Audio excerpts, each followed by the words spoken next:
Action, thrill আর উত্তেজনা। War 2 এর পর্দায় যা আসবে তা সত্যিই আপনার মন কেড়ে নেবে। জুনিয়র এনটিআর, যিনি দক্ষিণী সিনেমার শীর্ষ তারকাদের মধ্যে একজন, এবার বলিউডে তার অভিষেক ঘটাতে যাচ্ছে।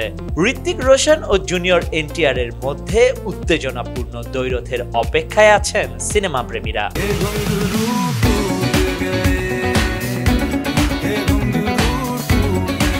এই সিকুয়েলটি শুধু অ্যাকশনেই নয়, চমকেও ভরপুর। আয়ান মুখার্জির পরিচালনায় ওয়ার 2 নিয়ে দারুণ অপেক্ষা তৈরি হয়েছে এবং কিয়ারা আদভানি মহিলার প্রধান চরিত্রে তার শক্তিশালী উপস্থিতি দেখানোর জন্য প্রস্তুত।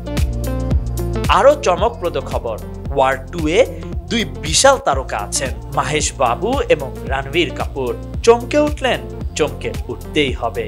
তবে তারা কোনো চরিত্রে অভিনয় করছেন না, বরং আলাদা ভাষায় তাদের ডাবিং ভয়েস দিয়ে ছবির অংশ হচ্ছেন। তাদের কণ্ঠ ওয়ার 2 এর অভিজ্ঞতাকে আরো এক নতুন মাত্রা দেবে, যা আপনাকে মুগ্ধ করবে।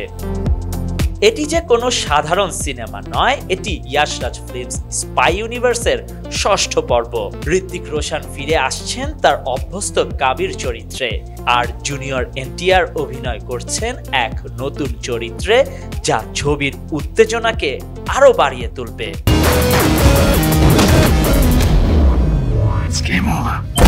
ওয়ার 2 মুক্তি পাচ্ছে 2025 সালের 14 আগস্টে এবং তা হবে এমন এক সিনেমাটিক অভিজ্ঞতা যা পুরো বিশ্ব জুড়ে সিনেমা প্রেমীদের হৃদয় ছুঁয়ে যাবে। Khandakar Ishtiaq, news now 24।